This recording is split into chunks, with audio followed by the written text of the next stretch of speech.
everyone, my name is Eric. This is my 1986 Ford Bronco II. I was recently looking for a fun project that I could wrench on with my kids. Something quirky that would fit my whole family and we could cruise on the weekends in town or take up to the mountains for an adventure or two. I was on a recent work trip in Phoenix, Arizona when I saw this guy on the classifieds. Ended up meeting with the owner, made a deal, drove it nearly 2,000 miles back home to Charlotte, North Carolina. On that shakedown, found plenty of things that could use some attention. Only problem was when I went to YouTube or other resources to try to find help, there wasn't a lot available. So I'm hoping that I could document some of these projects, show you guys what you're going to need, some of the experiences that I run across, hopefully help somebody out here in the future. I have no video making, editing experience at all. This is my very first video. Hopefully it's apparent. Maybe if these get some good views, we could do some more, maybe get in depth and help some people out. So one of the first things that's apparent on the drive home is just how sloppy the steering is. Steering column and wheel bounce around and just generally don't give you a very secure feel. I attributed that to being a nearly 35-year-old truck, but while I was in here poking around on the air conditioning control panel, I did notice a few things and I think we can fix it. So I want to go ahead and go through that so that you don't have to live with this also.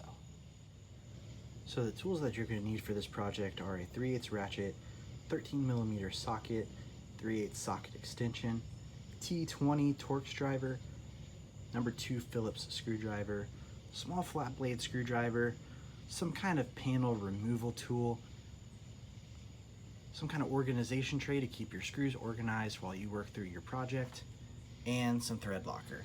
You can use either the red or blue. A lot of people like to use the red because it's more permanent. I chose to use the blue because in future projects, there might be a chance that I need to open this column back up, get in there, and do some other work.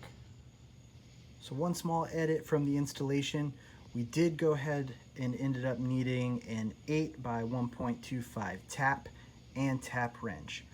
When we disassembled the screws, we went ahead and noticed that our threads were pretty dirty, so we just used this guy to chase the threads, clean them out a little bit, made the bolts install a little bit better. So the first thing you want to do is remove this headlight knob, spin it around. There's a small slit on the side. You can get your flathead screwdriver in there to depress the spring that holds it on, and it'll come right out. Next thing, using your trim panel removal tool, you get in here, you can pop open these plastics, being careful because it's old and brittle, but it's going to take a little bit of force to get them off of the column.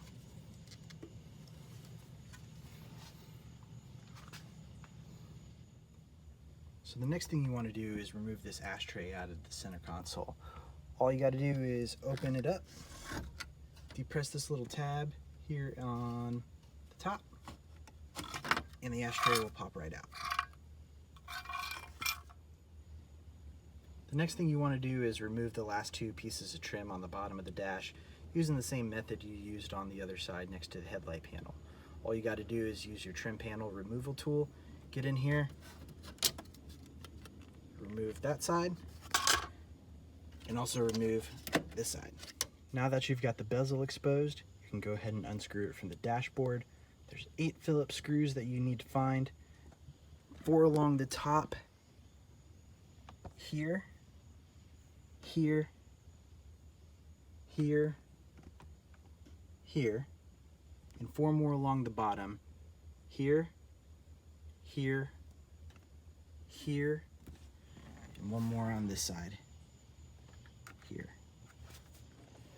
Once you've got all 8 of the screws removed, now you can go ahead and remove the bezel out of the dashboard, being especially careful around all the tabs. Again, this is really old and brittle. You don't want to break these. They're really hard to find, very expensive when you do find them. You use your trim tool, gently pry away from the foam, a little bit at a time.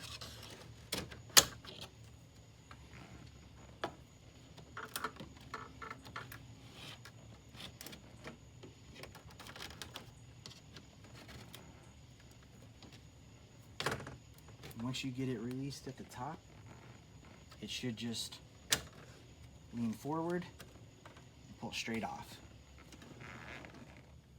Next, we want to work on removing the steering wheel cover and this steering column cover. As you can see on the underside of here, there are 2 screws, one here and one here. You remove those with your Phillips screwdriver, as well as the 2 screws on the back side of the steering wheel. There's one on this section and another one on the back side of that section. Once you get those 4 removed, then we can move on to the next step. So here's the 4 screws that we just removed. These 2 really long ones came out of the clamshell on the steering column. These 2 smaller screws came out of the back of the steering wheel. So it's going to take a little bit of time to get those guys off. These ones should come off pretty quick. So from here, you can choose to take the whole steering wheel off. What you're going to need to do is use a 24mm socket to remove this nut and a steering wheel puller to pull the steering wheel off. I found that in my repair, I didn't have to go that far, but I still wanted to show you this just in case you needed to get that far.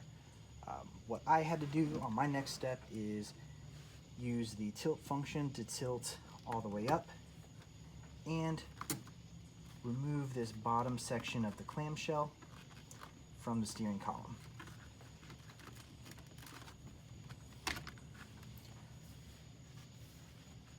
Then you can go ahead and tilt your steering wheel all the way down. Remove the top side of the clamshell. What you want to be careful is there are 2 plastic prongs that stick out that will insert into the holes on the bottom side of the clamshell. Now mine were already broken, so that's a repair that we're going to have to do in the future, but if yours are not broken and you're going to take this off for the first time, just be aware and try not to break those. So the next step we have to do is remove the 2 screws that hold on this multifunction switch. We don't want to permanently remove the switch, we just want to remove the 2 screws and move this out of the way to get access to the 2 bolts that we need to tighten up our steering wheel. So using your T20 Torx driver, we're going to have to remove this screw right here and this guy right here. Now I have seen on some other photos that they were Phillips. My specific one were Torx, but you have both tools handy, so whichever one you need to use, go ahead and use it. So with the screws removed, we can go ahead and get this multifunction switch gently moved out of our way. And what that's going to do is reveal these 2 bolts, here and here. If you look close, when we wiggle our steering wheel, they're not really permanently affixed to anything. There's a lot of wiggle, there's a lot of play. And if you get in here, you can even turn them by hand. That's why the steering wheel is loose. So what we're going to do is we're going to go grab our 13mm socket. We're going to tighten up the top bolt. We're going to remove the bottom bolt, and we're going to Loctite and reassemble one at a time. If we don't do them one at a time, there's a possibility that our steering alignment will be out of whack. So let's go ahead and do that now. So we got one of the bolts removed right here. You can see, not very difficult. Threads are pretty good shape. All we're going to do is put a little bit of Loctite back in that guy, stick it back in the steering column. Remember, do the screws one at a time, or else there may be a chance that you could mess up the alignment on the steering wheel. So, pretty interesting fact about Loctite is that all the containers that it is stored in and sold in are actually porous. They allow air to be able to permeate through the container. That's because Loctite is designed to work in the absence of air. So if you threaded this fastener into a hole or fastened a nut onto the other end, that absence of air is actually what activates the Loctite and makes it harden, become really strong. A lot of people also don't realize that the red and blue Loctite aren't really designed for stainless steel fasteners just for that reason. If you do plan on switching anything or using a thread locker on a stainless fastener, you want to go ahead and use a primer first. That's going to seal up the pores in the surface and allow that Loctite or thread locker to work properly. So we hit a little bit of a snag when we were installing these bolts. I did notice a little bit of resistance, and when I pulled the bolt back out, I found that the threads were pretty dirty, pretty chunked up. So what I decided to do was go ahead and chase these threads with an 8mm by 1.25 pitch tap. Just run that in there, clean up the threads a little bit, give this bolt fighting chance to go back in.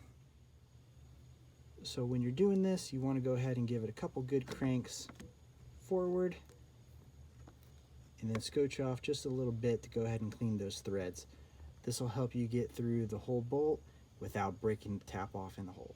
So this was all the dirt and trash that was in that bolt hole that we went ahead and cleaned out. Probably evidence of thread locker that was installed from the factory or whoever had this column apart last before me. So again, that was an 8 by 1.25mm pitch. Now that we got that thread pretty cleaned up, we'll go ahead and install that bolt.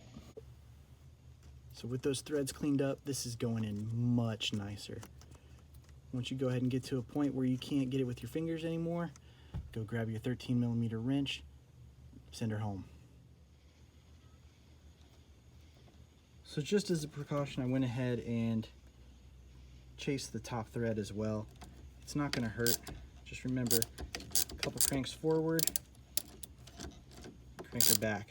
Release all the chips into the flutes. Keep going. A couple cranks forward. Give her a couple back. All the way to the other side. So using your 13mm socket and your extension, you've got plenty of reach to go ahead and get that bolt snugged up. Nothing too crazy tight here. Just making sure it doesn't go anywhere. And there you go. Once you get those two bolts back in, you go ahead and give this a shake. Notice how much more firm, how less loose it is. Have a little bit more confidence going down the road. Now, all you have to do is the disassembly process exactly in reverse. Start with your multifunction switch. Go ahead and put your two screws back in there, followed by your steering column covers and all of your trim pieces and dash pieces. Exactly the way that you did it to disassemble, complete opposite to put it back together. Hope this helped you out. Have a little bit more fun in your Bronco or Ranger. Thanks.